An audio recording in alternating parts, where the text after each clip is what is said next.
rolling through downtown Upland. Good afternoon.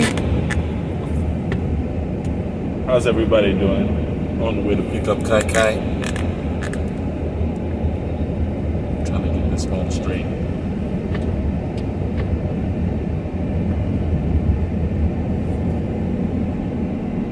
So I wanted to talk about hypnosis and hypnotherapy. Yes, in my study and practice of neurofeedback and the various modalities of neurofeedback, such as infralow neurofeedback, alpha theta neurofeedback, which is what I'm talking about right now, and synchrony, which is hemispheric synchronization neurofeedback, where you're synchronizing the left and right hemispheres of the brain. That's not what I'm talking about.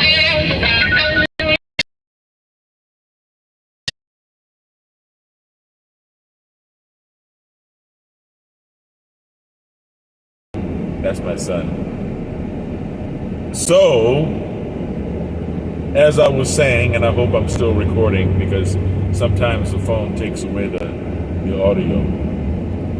I'm talking about the different ways that people communicate and how they are best communicated to. When you study hypnotherapy, when you study hypnosis, you learn the names of those terms are suggestibility, which is how you are most effectively communicated to, and sexuality, which is not what you think when you hear the word sexuality, but it is also biological sexuality does also play a part. And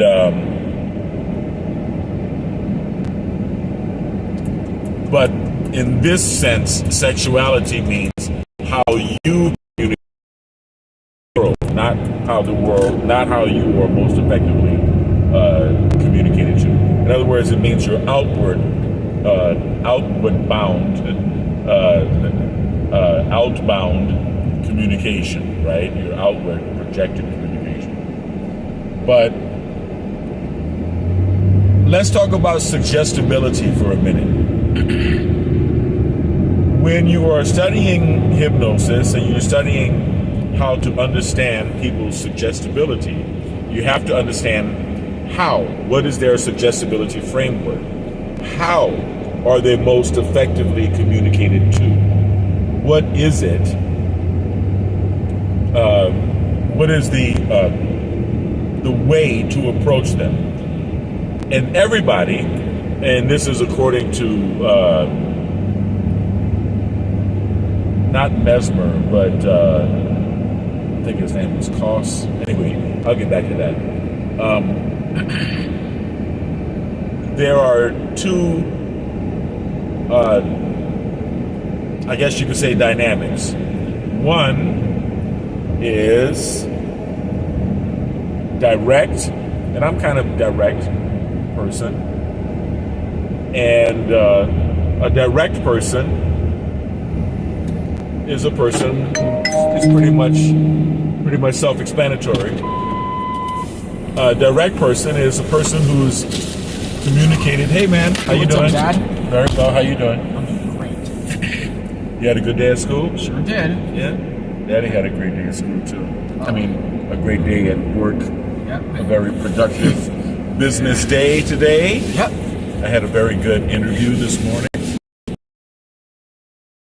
How to determine someone's suggestibility. And it has a lot to do with how you were raised, right?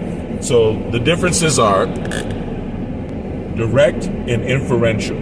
Some people respond better to direct communication.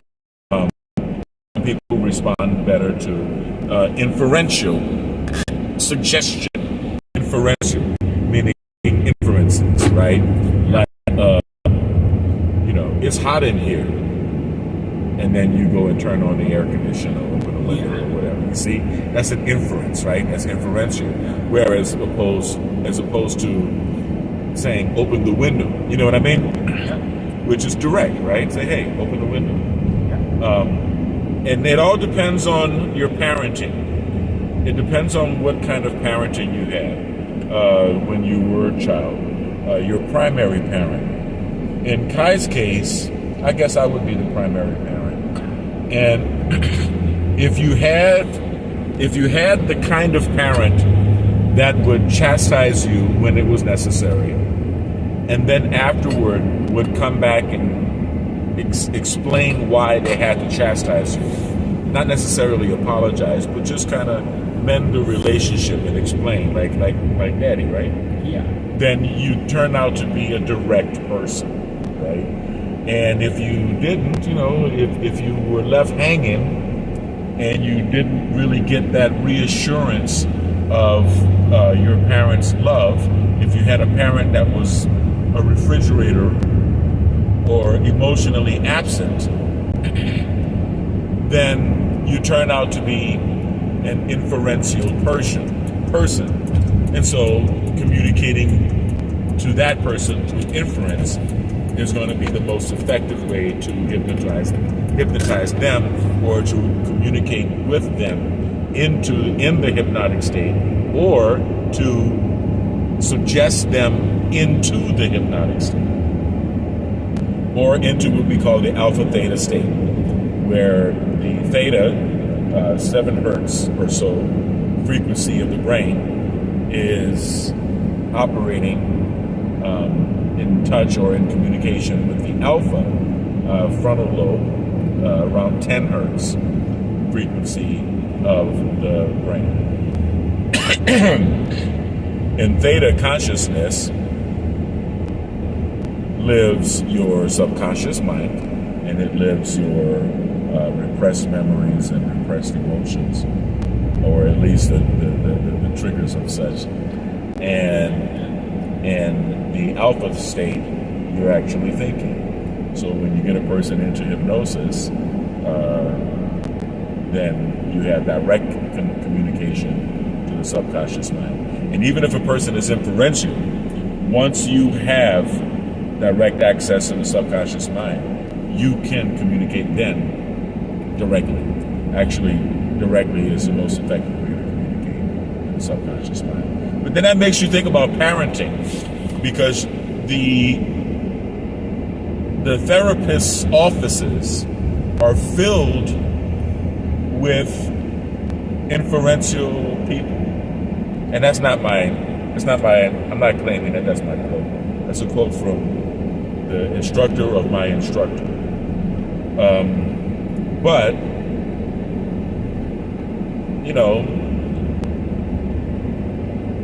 emotional absence in parenting, it gives children too much to think about. And it makes them unstable when they're growing up. It makes them emotionally unstable. It makes their life difficult because they're constantly, wondering if they have their parents' love.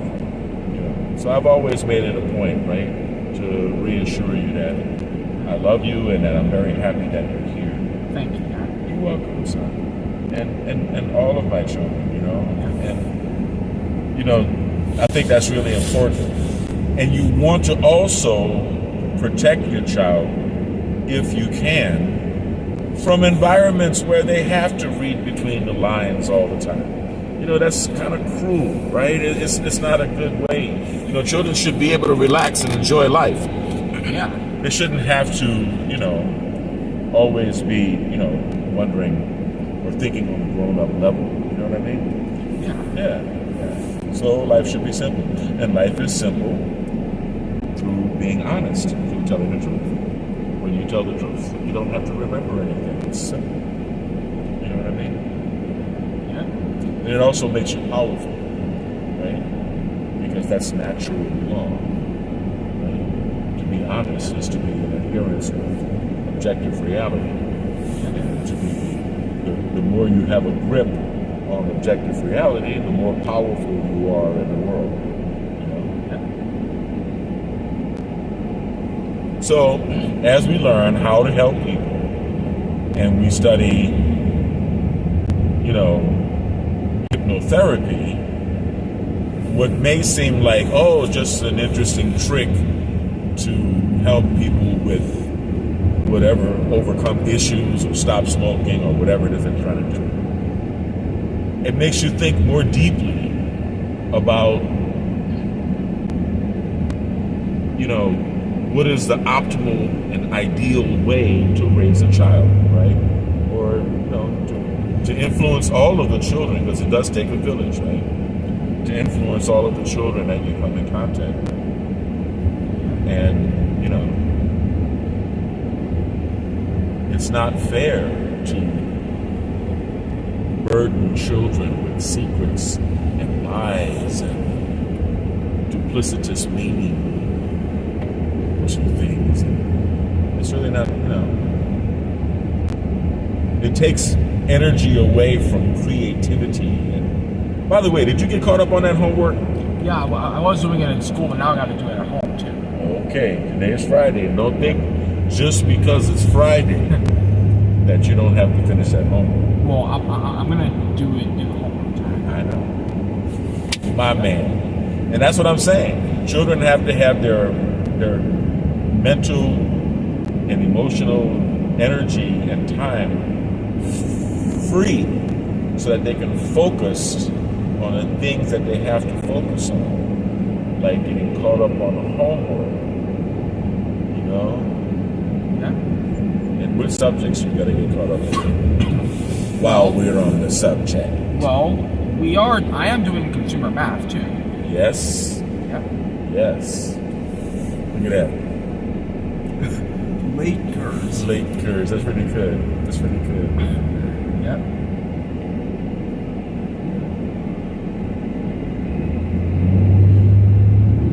Yeah. We'll finish it tonight so we can go to the movies tomorrow. Got it. Okay? I wanted to go to the movies tonight. Yeah. I already got the fish. Yeah. It's Lent, man. Lent. Well, we eat fish on Friday evening, but it's not Lent. Yeah. So it doesn't really change, you see? Yeah.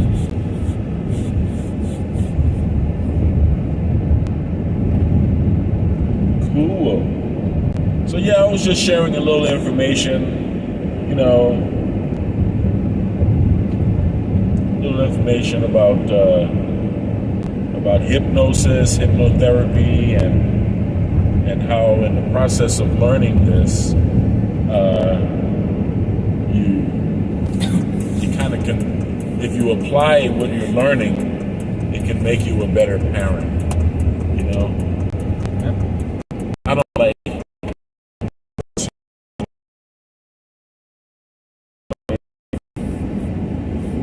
don't like people that you can't really trust what they're saying. You gotta take what they're saying with a grain of salt, read between the lines, and fat meat is greasy and all of that. I don't have time.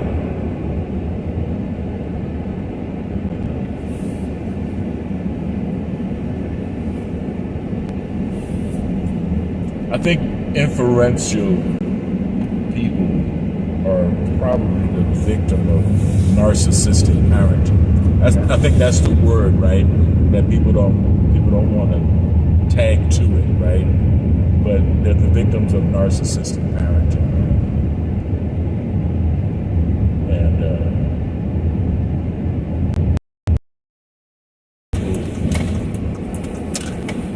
well, being direct is something that comes as a result of personal development and personal maturity, regardless of your parenting. But, direct people come from pretty much a direct environment.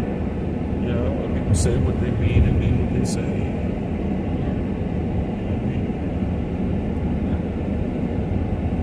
I got a lot of clothes to bring upstairs. I bought us a lot of stuff today, man. I couldn't help it. It's summertime, man. Summertime's coming. And Costco had all of the summer stuff out. So, you know, Daddy, I couldn't just get fish and pot roast. So I'll come back and get this stuff later. I'm not gonna carry it up this. All right, man. So thanks for watching once again. Yeah, stay kind because kind is the new sexy. Yeah, that's it. Peace.